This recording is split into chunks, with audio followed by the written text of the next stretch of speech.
Hi guys! Ang isi-share ko sa inyo yung how to travel smart. Ano ba 'yon? Yung like mag-a-abroad ka, magbabiyahe ka, sasakay ka ng eroplano. Ang isa-suggest ko sa inyo guys, ang tuturo ko pala sa inyo, ay kung paano kayo magbiyahe na mura lang ang ticket nyo, but you're traveling in lux. Ano ibig ko sabihin? Halimbawa, mabiyahe tayo ng like an experience ko, ah, bibili ako ng economy ticket from Manila, papunta rito sa China where I'm working. Ang bili ko ng ticket, napakamura. It's just like 2,200 RMB. It's just like return. So, I only paid 2,200 RMB something. It's just like 16,000 pesos more or less. Balikan na yon. So, ipakikita ko sa inyo guys yung mga experiences ko na kung paano magbabiyahe ka ng napaka-relax. Ano ba yon? So guys, ang ipasasuggest ko sa inyo kung bibili kayo ng ticket, bumili kayo, mag-book kayo ng ticket sa trip.com. It's very easy, very convenient, at saka you can talk to customer service anytime. They are available anywhere in the world. When I was in the Philippines, when I got a problem, when I received email from them, I directly talked to them and then helped me to rebook my ticket kasi that was the time the flight was canceled, and then they gave me option to fly earlier and to fly later.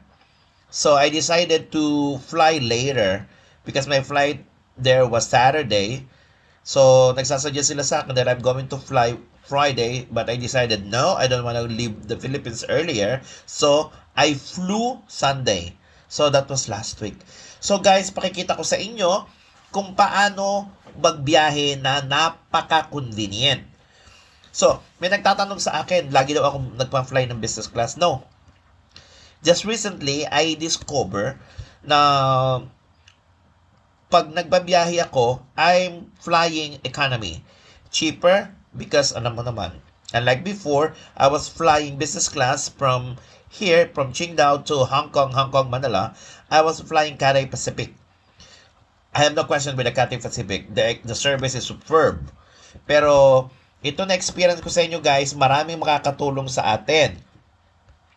You can fly local from Manila anywhere in the Philippines using trip.com. trip.com. So, napaka-convenient niya guys. English siya, mura ang mga ticket, marami siyang sales. So, i-share ko sa inyo kung ano-ano nga bang mga benefits o mga perks na nakuha ko. First, bukod sa mura ang ticket, pag bumili ka ng ticket guys sa Pilipinas, dito ako bumili, and then I fly from Qingdao here. Usually guys, di ba, nire-require tayo pumunta sa airport at least 4 or 3 hours before your flight. So napakahirap noon, di ba? And na mag-aantay ka na susunod mo ng boarding, ang mangyayari ron, wala kang tatambayan. So, usually, ang ginagawa ng mga ibang nating kababayan, natambay lang sa sahig, natambay sa ibang upuan. Pero, ang hindi natin alam, pag bumili tayo ng ticket sa trip.com, i-scroll lang natin yun, sa baba, makikita ninyo ang presyo na merong VIP lounge. Sa halagang sa Pilipinas, I think 1,300 pesos lang ang binayaran ko, or let's say 1,400. Bakit maganda siya? Convenient, maayos kayo nakakaupo. Nakapagpapahinga kayo kasi guys, napakahirap magbiyahe, nakaka-stress ng katawan, nakakabugbog. Pero pag nasa lounge kayo, ang maganda ron, eat all you can. So nagre-relax ka. Kung gusto mong uminom ng alak, you can drink there, free. Kung gusto mong uminom ng soft drinks, juices, iba't ibang klaseng juice, free. Kung gusto mong kumain, free. Why? Ang airport, alam natin na napakamahal ng lahat ng bilihin. Ultimong tubig, napakamahal dyan. Imagine mo sa halagang 1,400 na lang na pesos, makukuha mo yung perks na yon, nakakapag-relax ka, mag-i-stay ka ron hanggang 4 na oras o 5 oras na gusto mo, pahinga ka pa, makakakain ka ng masarap, makakakain ka ng maayos. Imagine niyo sa simpleng lugaw pag kumain ka sa airport na 300 plus 400 pesos. Pero sa lounge, eat all you can. May choice ka pa, meron kang pasta, meron kang iba-iba, may rice sa mga Pilipino, may sa rice, may sandwiches, may cola, may wine, may liquor. Andun lahat, wala kayong babayaran, napakamura. So nung ginawa ko nga dito sa China, umalis kasi ako early in morning. So hindi kita ako namang problema para mag-breakfast. Sa airport na ako nag-breakfast. Bukas kasi sila 6 o'clock. So may nakita kayo siguro sa post ko na nasa airport ako. Nakahilata ako doon, naganda ko sa sunod ko na flight. Ando ng pagkain, ando ng coffee, ando na available, napakalapit ko pa doon sa boarding gate. So, guys, isa pa yon. Before bago ko malimutan, I was buying tickets. Ang madalas kong binibili na napakamura yung Xiamen Air. Para sa mga kababayan kong Pilipino rito, or sa mga kababayan ko nasa Pilipinas, na papuntang China, napakamura ng Xiamen Air. So, ito ang higit sa lahat ang hindi alam na ating mga kababayan. Nakalagay doon, plus 1 day. Ilang Pilipino na ang namimit ko sa airport ng Xiamen, kasi ito experience ko, totoo to, na ang airline nila ay Xiamen Air, the following day pa sila ang fly nila, natutulog sa airport, natutulog doon sa mga upuan, sa mga guys, napakahirap. May namit ako na hindi niya alam na ito ang dapat nyo gawin, guys. Pag overnight ang flight nyo, pupunta kayo sa concierge, sasabihin nyo, meron kayong connecting flight the next day. Bibigyan kayo ng hotel room for free. Kung dalawang katao, free. Kung gusto mo mag-isa ka lang sa room, magbabayad ka 150 RMB or like 1,000 pesos. Meron ka ng overnight stay sa room, very beautiful room, napakaganda, pay free ka pang breakfast. Hanggang sa mag-check out ka na, hindi pupunta ka sa flight mo the following day.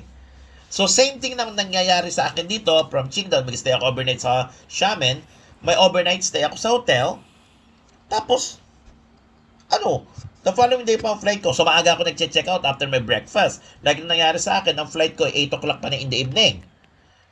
So, umalis ako rito, mag-aga pa. So, yun namang nangyayari naman sa Xiamen. Halimbawa, meron kayong leg hour kung tawagin yon, mga 7 hours pero daytime. So, wala kayong libreng hotel. Guys, hanapin nyo ang transit lounge. Doon ay libre, makakatambay kayo doon. Kung mahaba pa yung waiting area nyo kasi naka-stay kayo sa isang lugar, napakaingay, maraming tao. Sa lounge, guys, sa lounge ng airport ng Xiamen, meron diyang transit lounge. That's for free for Xiamen Air. Wala kayong babayaran, nakakapag-relax kayo, pwede kayong matulog doon, meron pa dong sofa bed, pwede kayong makapag-charge, di kayo mahihirapan, may libreng pagkain, merong iba naman may bayad, pero just a small amount of money. Kasi yung lounge ay libre. Wag nyong kalimutan ang mga bagay na yon. Kasi marami tayong kababayan na lilimutan nila na meron palang ganun o hindi nila alam. So, nakabili na kayo ng murang ticket para sa mga kababayan natin, maraming OFW na nagpupunta dito sa China para magbiyahe, sumasakay ng Xiamen Air, nag-i-stay lang sa airport. Don't do that. Once you arrive sa Xiamen, kasi usually ang flight sa Pilipinas ay gabi, so the following day pang flight nyo, dahil gabi na kayo darating ng Xiamen, papunta sa ibang city, pumunta kayo sa concierge and you request for a room. Ang babayaran nyo lang doon ay yung taxi. Pero ang hotel nyo plus breakfast, free. Sige guys, yun ang aking suggestion para sa mga kababayan nating nag-a-abroad, lalo ang mga OFW na papunta sa China. At para sa mga kababayan natin, uulitin ko ha, ang VIP lounge ay additional payment sa ticket na napakamura. Makikita nyo yan pag in-scroll nyo yung inyong ticket. Makikita nyo yun sa baba na andon VIP lounge. Pipindutin nyo, magbabayad lang kayo nun. You can pay, sa Pilipinas ay sinubukan ko yung credit card ko eh. Napakamura ng mga ticket, guys. So, I hope guys nakatulong ako sa inyo. Have a great day, have a great evening. Mabuhay kayong lahat. Mabuhay ang mga Pilipinong OFW. Bye-bye.